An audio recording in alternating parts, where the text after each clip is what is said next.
Learning online YouTube channel में आप सभी बच्चों का एक बार फिर से स्वागत है। आज हम कक्षा 12 भूगोल विषय जो चैप्टर हमारा तीसरा चल रहा था, जिसके अंदर हमने पहला टॉपिक कर लिया था जिसका नाम था लिंग अनुपात। आज हम दूसरा टॉपिक करने जा रहे हैं जिसका नाम है आयु संरचना। शुरू करते हैं आज का ये वीडियो। तो देखिए, सबसे पहले आयु संरचना के अंदर इसकी परिभाषा की हम बात कर लेते हैं। सबसे पहले यानी किसी देश की जनसंख्या में विभिन्न आयु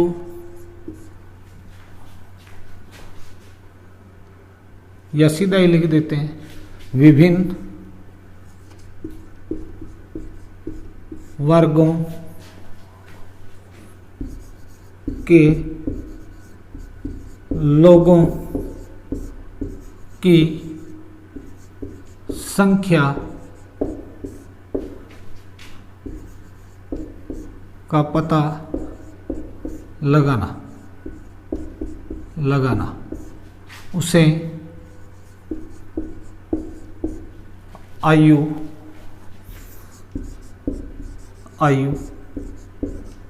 संरचना कहते हैं।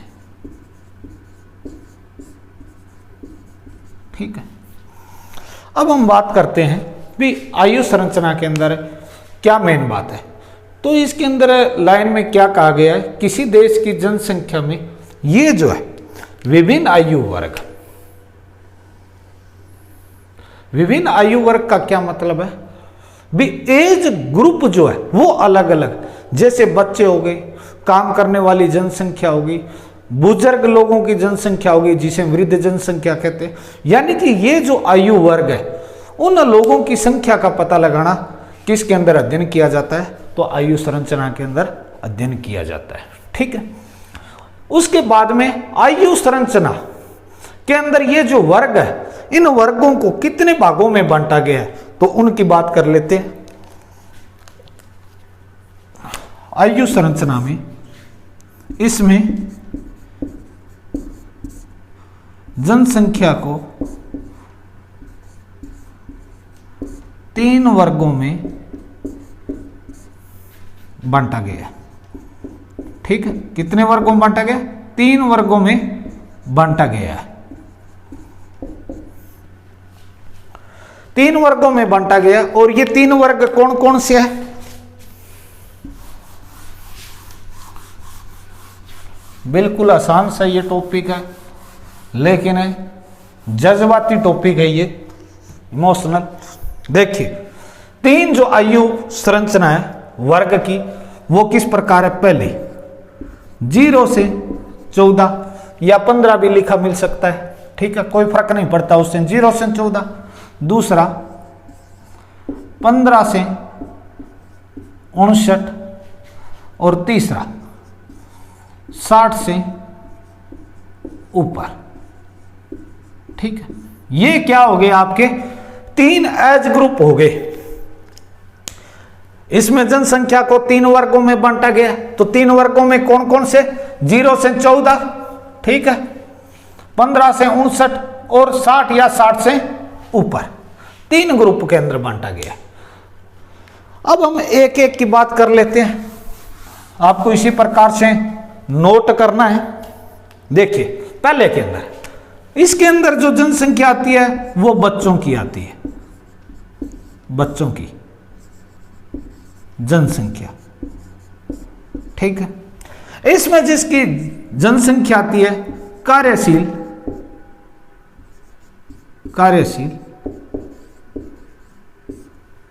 लोगों की जनसंख्या। ठीक है, इसके अंदर जिसकी जनसंख्या आती है वृद्ध लोगों की जनसंख्या। ठीक है, सिंपल सी बात है। 0 से 14 बच्चों की जनसंख्या आती है, 15 से 59 कार्यशील लोगों की जनसंख्या आती है, 60 से ऊपर वृद्ध लोगों की जनसंख्या आती है। ठीक है, उसके बाद में हम नेक्स्ट इन्हीं पॉइंटों के ऊपर हम बात करते हैं। तो देखिए क्या मतलब है इसका।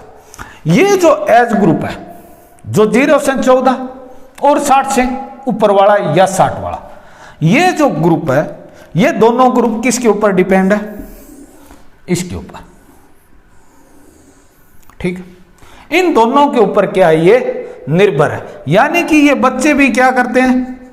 इस कार्यशील जनसंख्या के ऊपर निर्भर है, और ये वृद्ध लोग भी क्या है? इसके ऊपर निर्भर है। ठीक है, उसके बाद में हम बात करते हैं किस प्रकार से ये जो बच्चे होते हैं, ये सारे के सारे डिपेंड, जैसे बच्चों के कार्य जो है, उनको नहलाना, उनको खाना देना, उनकी स्वास्थ्य संबंधी सेवाएं, उनकी शिक्षा, यानी कि सभी प्रकार की जरूरत, यहां पर मैं लिख सकता हूं इस प्रकार से भी, सभी आवश्यकताएं, सभी आवश्यकताएं जो एक बच्चे की जरूरत है,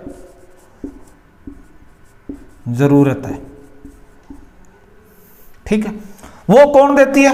वो ये आयु वर्ग देती है। ठीक है, उसके बाद में हम वृद्ध लोगों की जनसंख्या की बात कर लेते हैं। ये जो वृद्ध लोग हैं, देखते ही आप अपने घरों में बुजुर्ग लोग होते हैं। आजकल तो वैसे बुजुर्ग लोग बहुत ही कम रहे हैं, अगर थोड़े बहुत रहे हैं ईश्वर की कृपा से, तो उनकी देख रेख नहीं है।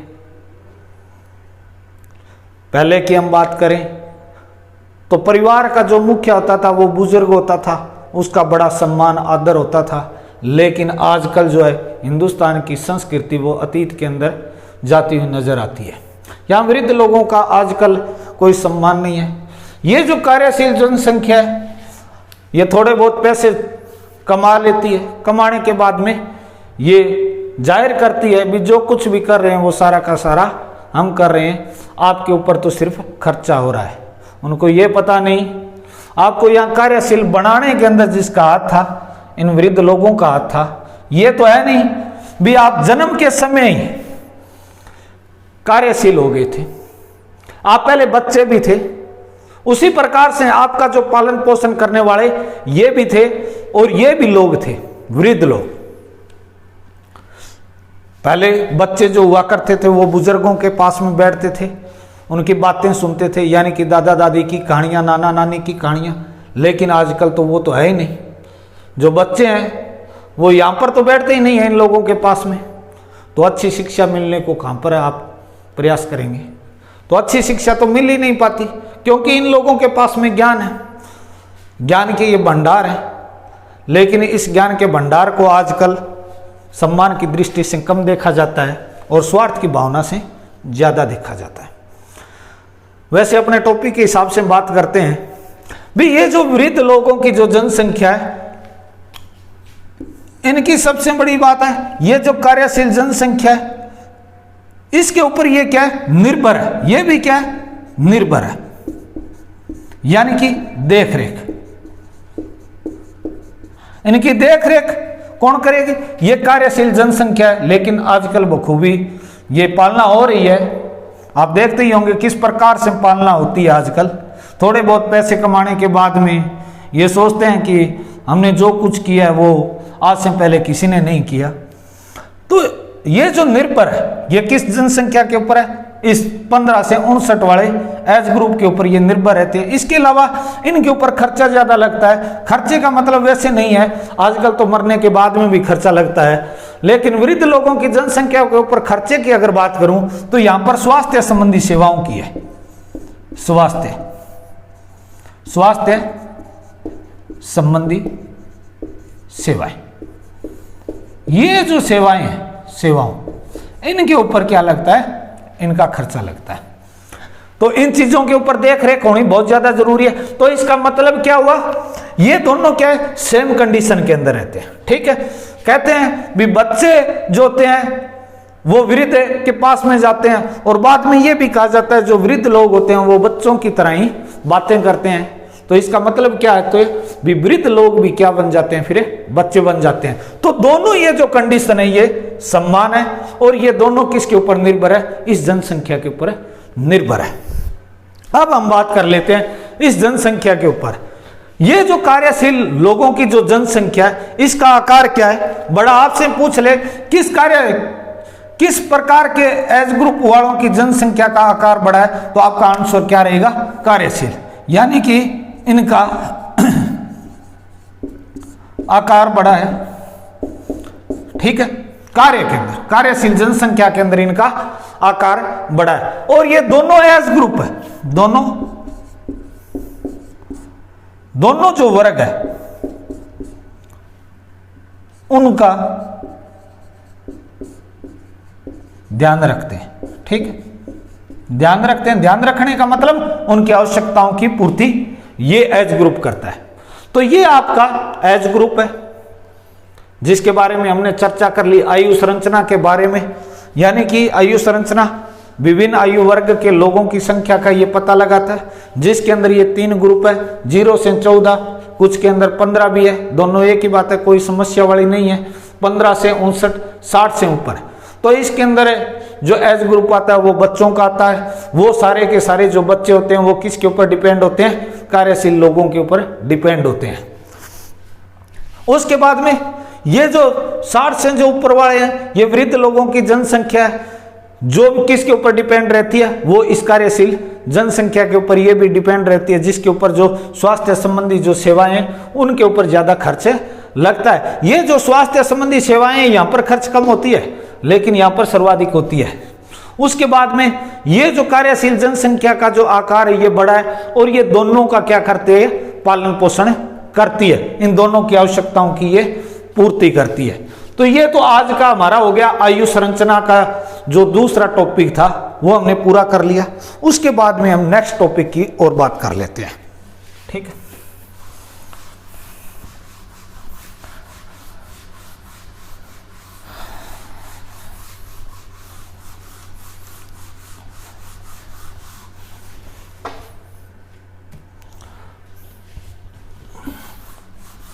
नेक्स्ट हमारा जो टॉपिक है, तीसरा जो टॉपिक है, आयु लिंग पिरामिड। ठीक है, आयु लिंग पिरामिड, या इसे ही क्या बोल देते हैं, जनसंख्या पिरामिड। ठीक है, दोनों एक ही बात है, कोई समस्या नहीं है। आयु लिंग पिरामिड, सबसे पहले हम बात करते हैं भी आयु लिंग पिरामिड के अंदर क्या क्या बातें हैं। कुछ इसके अंदर खास बातें उनका हम अध्ययन करते हैं 2-3 लाइनों के अंदर। इसमें हम बात करते हैं भी इसके अंदर क्या खास बात होती है। पहली बात, इसके अंदर जिसका अध्ययन किया जाता है उसकी बात कर लेते हैं। अध्ययन, इसमें किसका अध्ययन किया जाता है, आयु का। ठीक है, वह लिंग, इन दोनों का क्या किया जाता है, इसमें अध्ययन किया जाता है। लिंग का क्या मतलब है, लिंग के रूप में स्त्रियों व पुरुषों का। ठीक है, पहली लाइन, कोई समस्या नहीं होनी चाहिए भी, पहली लाइन के अंदर कोई दिक्कत नहीं है भी। इसके अंदर अध्ययन का आपको पता होना चाहिए भी, आयु का किया जाता है, इसके अलावा लिंग का किया जाता है।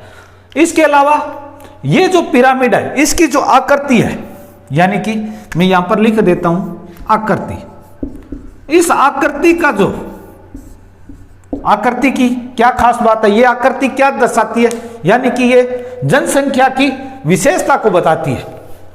जो आयु लिंग पिरामिड के अंदर जो आकृति बनती है वो आकृति क्या दर्शाती है, हमें जनसंख्या की विशेषता दर्शाती है, जनसंख्या की विशेषता।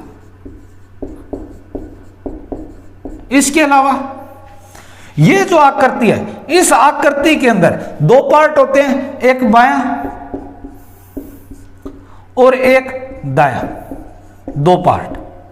ये जो बायां पार्ट और ये जो दायां पार्ट है, इसके अंदर जिसको दर्शाया जाता है, इस पार्ट के अंदर तो दर्शाया जाता है पुरुषों को,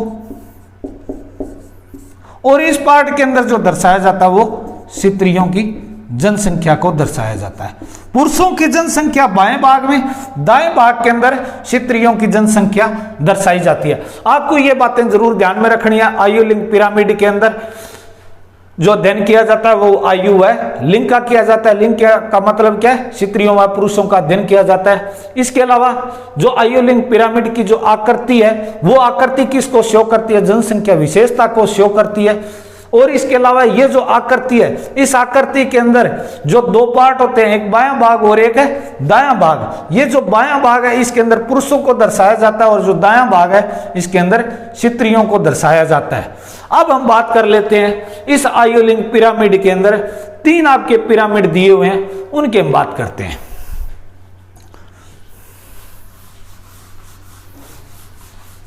तो ये जो बायां और दायां ये सेम रहेगा तीनों के अंदर, आपको ध्यान में रखना है। पहला जो है वो है विस्तारित जनसंख्या। ठीक है, विस्तारित है जनसंख्या। इसका क्या मतलब है? 2-3 लाइनों से हम समझते हैं। देखो, विस्तारित जनसंख्या के अंदर खास बात क्या रहती है? इसमें जन्म दर ऊंची।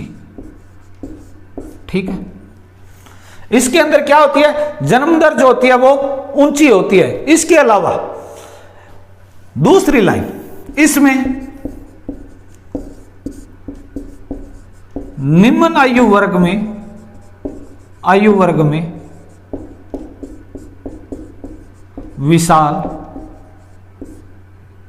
जनसंख्या। ये जो विस्तारित जनसंख्या है, इसके अंदर जो पिरामिड है, पिरामिड की आकृति जो है वो किस प्रकार की? त्रिभुजाकार। ये जो पिरामिड है आपकी जो किताब के अंदर दिया गया है वो नाइजीरिया का पिरामिड है। ठीक है, इसके अलावा और हम बात करें नाइजीरिया, तो कहने का मतलब क्या है? जिन देशों के अंदर जनसंख्या ज्यादा होगी वहां पर किस प्रकार का पिरामिड होगा? त्रिभुजाकार का पिरामिड होगा। इसके अलावा विस्तारित है जनसंख्या होगी। तो ये जो है, ये पहला जो हमारा जो पिरामिड वाले है या जनसंख्या पिरामिड की जो हम बात कर रहे हैं, ये जो सारा का सारा एज फैक्टर कहां पर रहेगा? जहां पर ज्यादा जनसंख्या पाई जाती है। इसके बाद में हम इसके अंदर इसके डायग्राम की बात कर लेते हैं भी किस प्रकार का डायग्राम होता है। तो इसका जो इस प्रकार से डायग्राम होता है, ठीक है, इस प्रकार से, ठीक है, इस प्रकार से ये डायग्राम होता है। ठीक है, इस प्रकार से। तो इस पार्ट के अंदर पुरुष और इस पार्ट के अंदर स्त्रियां। ठीक है, तो ये जो है ये आयु वर्ग को शो करता है। यानी कि जैसे मान लेते हैं 0 से 4, 5 से 9, इस प्रकार से जो आयु वर्ग जो है वो किसको शो करता है? ये लाइन शो करती है। तो ये जो निम्न आयु वर्ग है ये इस प्रकार, यहां पर जो ये जनसंख्या है मैंने क्या लिखी थी? इसमें निम्न आयु वर्ग के अंदर विशाल है जनसंख्या है। तो इस आयु वर्ग के अंदर क्या है? स्त्रियों और पुरुषों की जनसंख्या क्या है? ज्यादा है। इस बाकी के अंदर क्या मिलेगी? आपको कम मिलेगी, लेकिन यहां पर क्या मिलेगी? आपको ज्यादा मिलेगी। इसका मतलब क्या है? यहां पर जन्म दर क्या है? ऊंची है। इसी कारण से यहां पर जनसंख्या ज्यादा पाई जाती है। ठीक है, ये हमारा हो गया पहला। उसके बाद में हम बात करते हैं दूसरे की।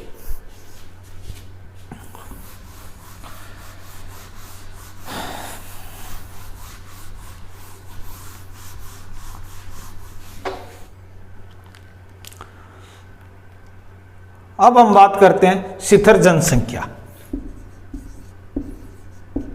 शिथिर जनसंख्या, इसके अंदर क्या खास बात होती है वो पहले देख लेते हैं। इसमें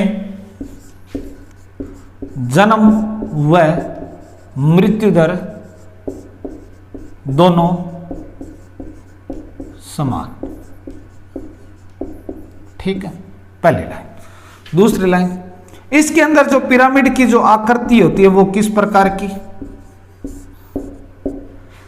घंटी के समान, घंटी के समान व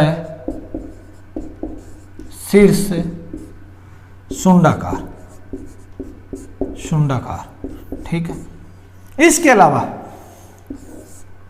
ये जो आपका पिरामिड जो दिया गया है वो किस देश का पिरामिड है, यानी कि देश के ऊपर किस देश का पिरामिड है, तो वो ऑस्ट्रेलिया, ऑस्ट्रेलिया की जनसंख्या के ऊपर ये पिरामिड बनाया गया है।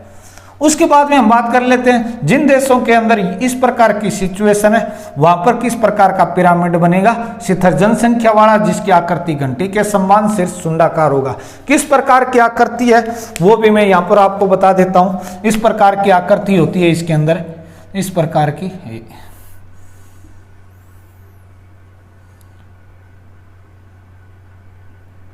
इस प्रकार की आकृति, यानी कि ये घंटी के समान क्या है आकृति, और वही सेम रहेगा यहां पर पुरुष और यहां पर स्त्रियां रहेगी, ठीक है। उसके बाद में हम तीसरे की बात कर लेते हैं। यहां पर जनसंख्या क्या रहती है, शिथिल रहती है, यानी कि समान रहती है, जितने लोग मरते हैं उतने ही क्या होते हैं, जन्म लेते हैं। उसके बाद में जो हमारा जो तीसरा है उसकी बात कर लेते हैं।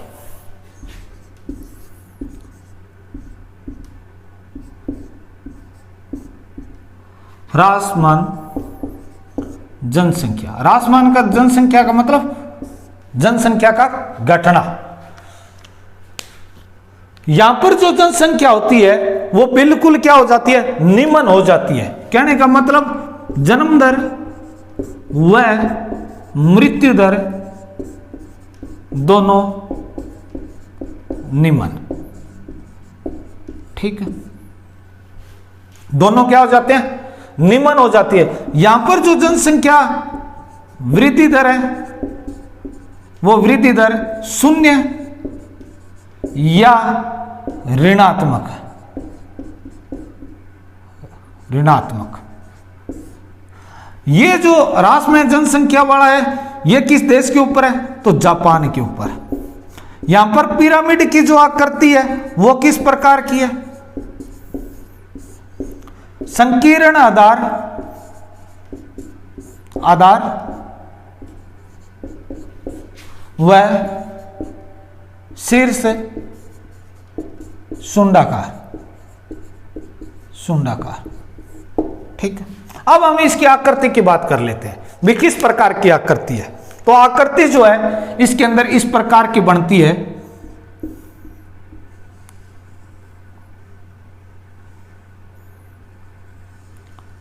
इस प्रकार की आकृति। आप मान सकते हो ये पत्ते के सम्मान की आकृति है, ठीक है, जैसे पीपल का पत्ता होता है उस पर। ये जो आधार है ये क्या है, संकीर्ण है, शीर्ष इसका क्या शुंडाकार है। इस प्रकार की जिस देश के अंदर आकृति बनती है तो वहां पर जन्म व मृत्यु दर दोनों क्या होती है, निम्न होती है, यानी कि वृद्धि जो होती है वो शून्य होती है या ऋणात्मक होती है। और यहां पर ये जो जनसंख्या है ये किस, ये जो डायग्राम आपका शो किया गया ये कहां का है, ये जापान का है। तो इसी के साथ में आज का ये जनसंख्या पिरामिड वाला भी पूरा हुआ, और जो हमने पहले आयु वर्ग वाला किया था वो आज हमने 2 टॉपिक पूरे कर लिए हैं, ठीक है। तो कुल मिला के हमारे कितने टॉपिक हो गए, 3 टॉपिक हमने पूरे कर लिए। बाकी जो 3 टॉपिक बच गए हैं वो नेक्स्ट वीडियो के अंदर हम पूरा कर लेंगे।